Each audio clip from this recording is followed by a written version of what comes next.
Never before offer national highway పై ఆకర్షణీయమైన commercial plots గజం కేవలం 5,999 రూపాయలకే.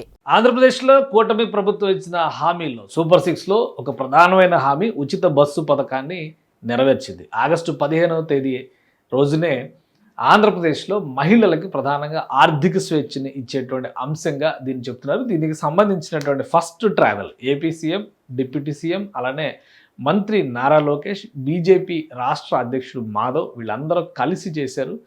టికెట్ ఇచ్చినటువంటి విధానం, అందులో మెన్షన్ చేసినటువంటి రేట్స్ ఇవి కూడా చాలా ఆసక్తికరంగా ఉన్నాయి. ఒకసారి విశ్లేషించే ప్రయత్నం చేద్దాం. ఇది ఫ్రీ బస్సు స్కీమ్ అంటే బాధ్యత లేని పరిస్థితి వస్తుంది కాబట్టి ఫ్రీ బస్సు స్కీమ్కి దానిలో కూడా ప్రభుత్వ రాయితీ ఎంత ఇస్తుందనే దాని మీద ఒక క్లారిటీ ఇస్తూ రాష్ట్ర ప్రభుత్వం ఈ నిర్ణయం తీసుకుంది. ఇది ఫ్రీ బస్కి సంబంధించిన టికెట్ ఉండవల్లి నుంచి పిఎన్బిఎస్ అంటే పండిట్ నెహ్రూ బస్ స్టేషన్, ఇది విజయవాడ బస్ స్టాండ్ అంటారు. విజయవాడ బస్ స్టాండ్కి చేసినటువంటి ప్రయాణం, దానికి మొత్తం టికెట్ ధర 30 రూపాయలు, ప్రభుత్వం ఇస్తున్న రాయితీ 30 రూపాయలు, చెల్లించవలసింది 0. అంటే సాధారణంగా బస్ టికెట్ అంటే బస్సు ప్రయాణం ఉచితం అనగానే జీరో టికెటింగ్ అనే సిస్టమ్ని ఒకటి ఫాలో అవుతూ వస్తున్నారు. తెలంగాణలో బస్సు ట్రావెల్ చేసేటువంటి మహిళలకు కూడా జీరో టికెట్ని ఇస్తున్నారు. కానీ ఆంధ్రప్రదేశ్లో మాత్రం టికెట్ ధర చెబుతూ, టికెట్ ధరకి ప్రభుత్వం ఎంత రాయితీ ఇస్తుందో చెబుతూ అది ఉచిత ప్రయాణంగా నోటిఫై చేస్తూ జీరో టికెట్ విధానాన్ని తీసుకొస్తున్నారు.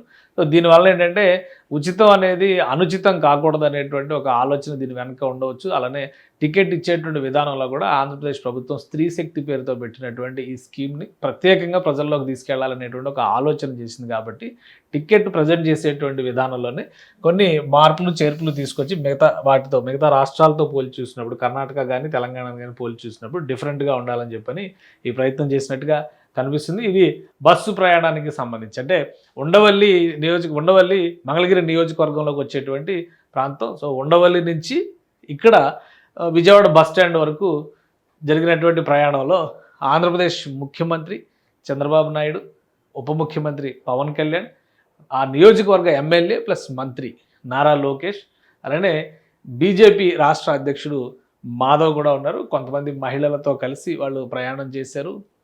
ప్రధానంగా అక్కడ ఉన్నటువంటి లొకేషన్ పరంగా చూస్తే కనుక అమరావతి సరిహద్దు ప్రాంతం, రాష్ట్ర రాజధానిగా చెబుతున్నటువంటి అమరావతి సరిహద్దు ప్రాంతం నుంచి ప్రయాణం మొదలయ్యి నేషనల్ హైవే పైనుంచి సాగి బస్ స్టాండ్ వరకు, విజయవాడ బస్ స్టాండ్ వరకు వెళ్ళింది. బస్సు వచ్చేటువంటి క్షణం వరకు కూడా అక్కడ వెయిటింగ్ సీన్స్ మనం చూడొచ్చు. ఈ వెయిటింగ్ సీన్స్ చూస్తే కూడా రోడ్డు పైన సాధారణమైనటువంటి ప్రయాణికుల తరహాలోనే వీళ్ళు వెయిట్ చేస్తూ ఉన్నారు.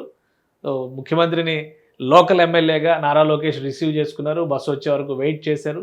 ఆ బస్సు ప్రయాణాన్ని ఏ విధంగా ఉంటుందో ఆస్వాదించేటువంటి ప్రయత్నం చేశారు. అలానే ఈ బస్సు ప్రయాణానికి సంబంధించి మరికొన్ని అంశాలు ఉన్నాయి.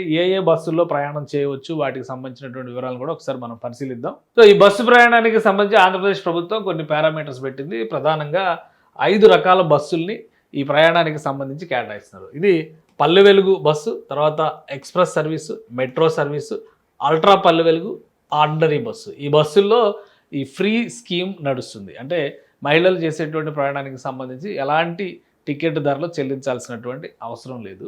మిగతా బస్సులకు సంబంధించి చూసినప్పుడు అంటే ఇతర కేటగిరీలకు సంబంధించిన బస్సులు కూడా చాలా రాష్ట్ర రోడ్డు రవాణా సంస్థ నడుపుతుంది. కాబట్టి ఆల్ నాన్ స్టాప్ సర్వీసెస్ బస్సులు అంటే నాన్ స్టాప్ బస్సులో ఇది రాదు, ఈ స్కీమ్ అప్లై కాదు.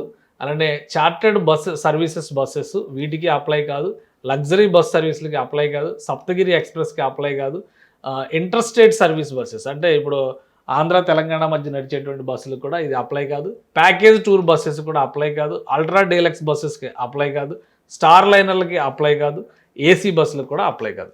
సో ఇట్లా ఒక కేటగరైజేషన్ చేసింది రాష్ట్ర ప్రభుత్వం.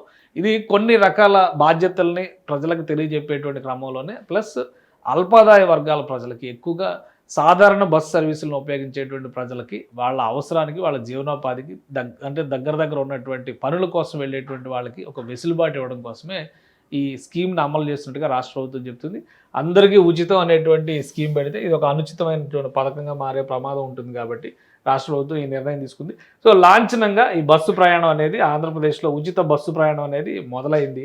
దీని టికెట్కి సంబంధించినటువంటి వ్యవస్థలను కూడా ప్రభుత్వం స్ట్రీమ్లైన్ చేసింది. ఇక ఈ స్కీమ్ ఏ విధంగా ముందుకు సాగుతుంది. ఎప్పటికప్పుడు మహిళలకు సంబంధించి, ఎందుకంటే ఉచిత బస్సు పథకం అనే దాని మీద చాలా హోప్స్ పెట్టుకున్నారు.